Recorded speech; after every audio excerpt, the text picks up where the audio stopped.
So you can't love someone unless you're willing to give something of yourself. So that's why when two selfish takers come together in marriage, it is doomed from the start, because they've come to the table asking, what can I get from this relationship?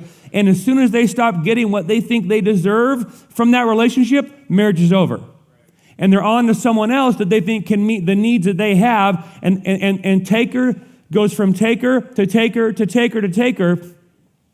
And God forbid they meet a giver, because they will exploit that person for all their worth, and they will drain them dry. But when we come to marriage saying this is most fundamentally about what I can give and how I can serve and how I can meet the needs of the other, that marriage built on a covenant of love is untouchable by the enemy.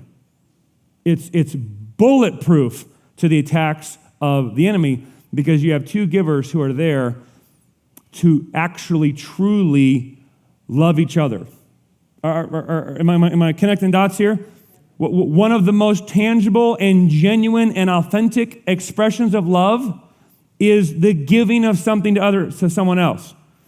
Not so I'm going to give them so they give to me. Now I'll scratch their back, they'll scratch mine. But I don't expect anything in return. In fact, what I'm giving you, I know you don't have the capacity to give back, but I'm going to give it anyway for the sheer joy. Like if I give my life for you, I know for a fact you can't give your life for me because I'll be dead and it wouldn't matter anyways.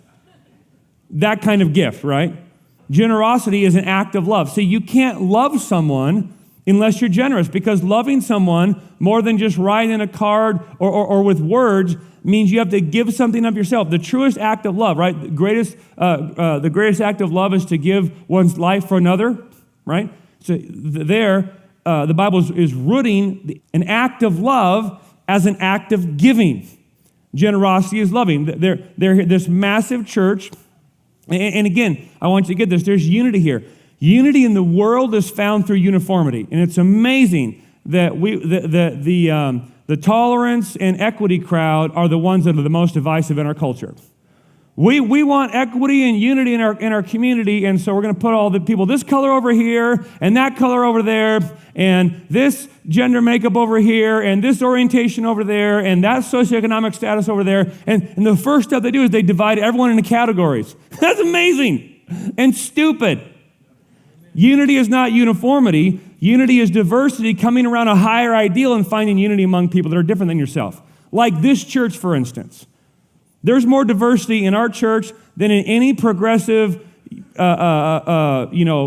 expression of diversity and inclusion and equity out there. We have people from every walks of life, different colors, different races, different backgrounds, different religious experiences, different socioeconomic status, different education, different preferences, different hobbies, different likes, different family backgrounds. I mean, the diversity in this room alone would blow your mind.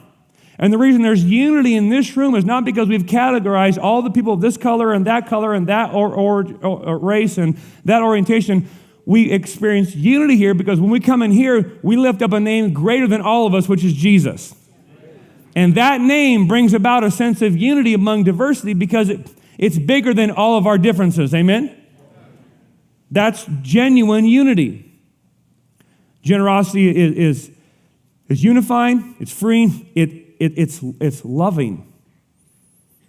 One of the things I love about Grace City Church is there's just a palatable sense of people walking here, they just feel loved. They don't even know why. I mean, I hear this, you may not hear it, I hear it over and over again. As past people come in, I just felt, I came in, I got said hi to, I got handed something, I got shook, four strangers gave me hugs. It was kind of weird, but sort of awesome. And I got invited to a dinner, to a lunch, to a group.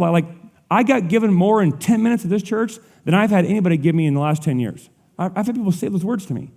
Generosity is loving. If we're going to be loving to our community, it's going to require that we give of ourselves to our community. Amen? Hey everybody, Pastor Josh here. If you enjoyed that clip, you can check out the full sermon right here.